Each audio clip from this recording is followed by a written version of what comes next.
सफल बने, समर्थ बने, पावन बने जीवन।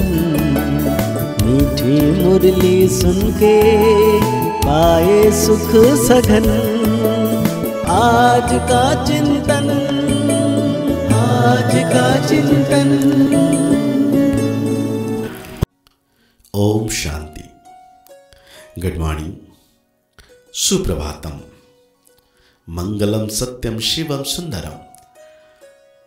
सदा शिव सर्वदा कल्याणकारी बाबा हम बच्चों को कह रहे हैं, सदा बाप की याद का चिंतन और ज्ञान का विचार सागर मंथन करो तो नई नई पॉइंट्स निकलती रहेंगी, खुशी में रहेंगे। इस ड्रामा में सबसे बड़ी से बड़ी कमाल किसकी है और क्यों? बाबा कहते हैं सबसे बड़ी कमाल है शिव बाबा की, क्योंकि वो तुम्हें सेकंड में परिजादा बना देते हैं। ऐसी पढ़ाई पढ़ाते हैं जिससे तुम मनुष्य से देवता बन जाते हो। दुनिया में ऐसी पढ़ाई बाप के सिवाय कोई नहीं पढ़ा सकता। और दूसरी बात, ज्ञान का तीसरा नेत्र दे अंधियारे से रोशनी में ले आना, ठोकर खाने से बचा देना, यह बाप का काम है। इसलिए उन जैसी कमाल का वंडरफुल कार्य कोई कर नहीं सकता।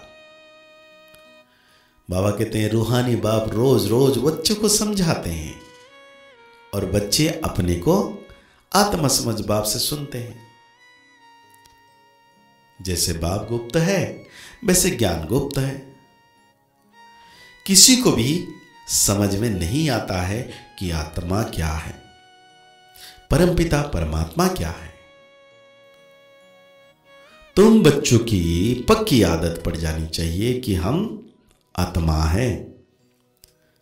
बाप हम आत्मा को सुनाते हैं, यह बुद्धि से समझना है और एक्ट में आना है। बाकी धंधा आदि तो करना ही है।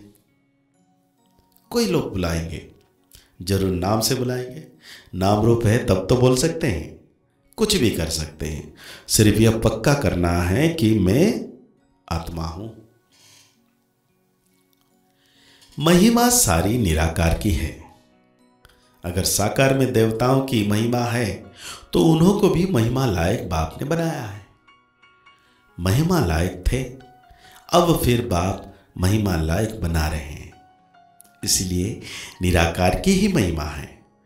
विचार किया जाता है बाप की कितनी महिमा है और कितनी उनकी सर्विस है। वो समर्थ है, वो सब कुछ कर सकते हैं। हम तो बहुत थोड़ी महिमा करते हैं। महिमा तो उनकी बहुत है। मुसलमान लोग भी कहते हैं अल्लाह मियाँ ने ऐसा फरमाया। अब फरमाया किसके आगे? बच्चों के आगे फरमाते हैं, जो तुम मनुष्य से देवता बनते हो। अल्लाह मियाँ ने किसी के प्रति तो फरमाया होगा ना।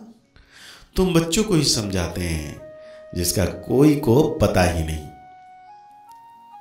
अभी तुमको पता पड़ा है, फिर यह नॉलेज ही गुम हो जाएगी।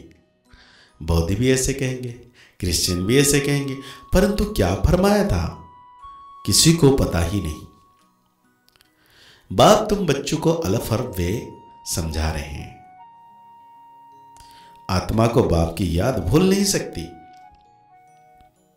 आत्मा अविनाशी है तो याद भी अविनाशी रहती है। बाप भी अविनाशी है। गाते हैं अल्लाह मियाँ ने ऐसे कहा था, परंतु वो कौन है, क्या कहते हैं थे, ये कुछ भी नहीं जानते। अल्लाह मियाँ को ठीकर भीतर में कह दिया है तो जानेंगे फिर क्या। भक्ति मार्ग में प्रार्थना करते हैं, अब तुम समझते भी जाते हो।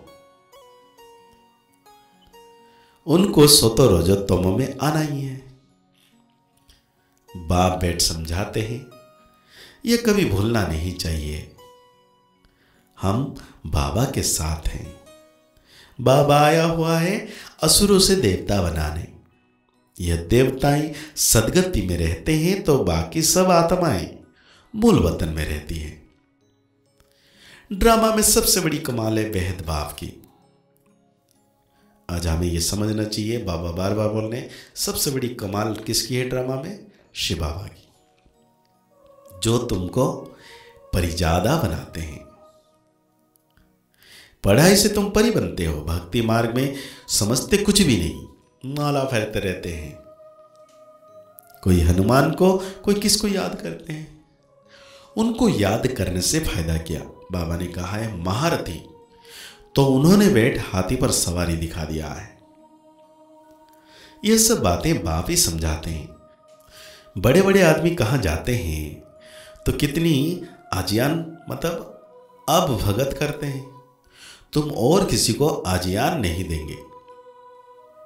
तुम जानते हो इस समय सारा जाड़ जड़ भूती अवस्था है, विष की पैदाइश है। तुमको वो फीलिंग आनी चाहिए कि सत्य में विष की बात नहीं। बाप कहते हैं मैं तुमको पद्मा पदम पति बनाता हूं।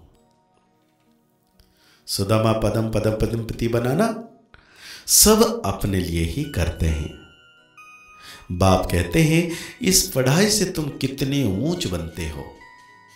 वो गीता सब सुनते पढ़ते हैं। बाबा कहते हैं यह भी पढ़ता था, ब्रह्मा बाबा के लिए बोलते हैं यह मनुष्य ने क्यों बेड बनाया। बाप की गीता से सदगति हुई, क्यों बनाया मनुष्य ने। कहते हैं अल्लाह मियां ने ऐसे कहा, परंतु समझते कुछ भी नहीं। अल्लाह कौन है। देवी देवता धर्म वाले ही भगवान को नहीं जानते हैं, तो जो पीछे आते हैं वो क्या जाने। सर्वशास्त्रमयी शिरोमणि गीता ही रंग कर दी है, तो बाकी फिर शास्त्र में क्या होगा। बाप ने जो हम बच्चों को सुनाया वो प्राय लोप हो गया। अब तुम बाप से सुनकर देवता बन रहे हो। पुरानी दुनिया का हिसाब तो सबको चुक्त करना है, फिर आत्मा पवित्र बन जाती है। उनका भी कुछ हिसाब किताब होगा तो वो चुक्त होगा। हमें पहले पहले जाते हैं, फिर पहले पहले आते हैं। बाकी सब सजाएं खाकर हिसाब किताब चुक्त करेंगे। इन बातों में जास्ती ना जाओ। पहले तो निश्चय कराओ कि सबका सदगति दाता बाप है।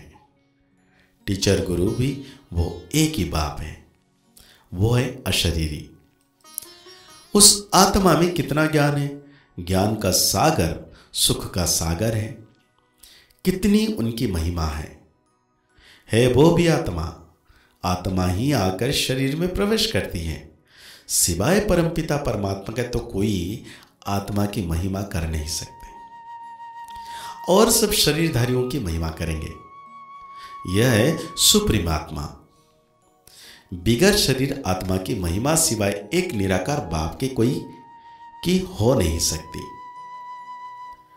क्योंकि शिव बाबा ने आकर हम बच्चों को मनुष्य से देवता बनाया। इसलिए शिव जयंती हीरे तुल्य है। तो आज बाबा हम बच्चों को धारणाओं में कहते हैं अपनी अवस्था बहुत धैर्यवत बनानी है। बाप को फॉलो करना है, किसी भी बात में अहंकार नहीं दिखाना है। देवताओं जैसा मीठा बनना है। सदा हर्षित रहने के लिए ज्ञान का सिमरण करते रहो। विचार सागर मंथन करो। हम भगवान के बच्चे भी हैं तो सर्वेंट भी है। इस स्मृति से सेवा पर तत्पर रहो। तो आज बाबा हम बच्चों को वरदान दे रहे हैं, मनमना भव के साथ मध्याजी भव के मंत्र स्वरूप में स्थित रहने वाले महान आत्मा भव। बाबा कहते हैं आप बच्चों को मनमना भव के साथ मध्याजी भव का भी वरदान है। अपना स्वर्ग का स्वरूप स्मृति में रहे, इसको कहते हैं मध्याजी भव। जो अपने श्रेष्ठ प्राप्तियों के नशे में रहते हैं वही मध्याजी भव के मंत्र स्वरूप में स्थित रह सकते हैं। जो मध्याजी भव है वह मनमना भव तो होंगे ही। ऐसे बच्चों के हर संकल्प, हर बोलो, हर कर्म महान हो जाते हैं। स्मृति स्वरूप बनना माना महान आत्मा बनना। तो आज बाबा हम बच्चों को स्लोगन दे रहे हैं, खुशी आपका स्पेशल खजाना है। इस खजाने को कभी नहीं छोड़ना।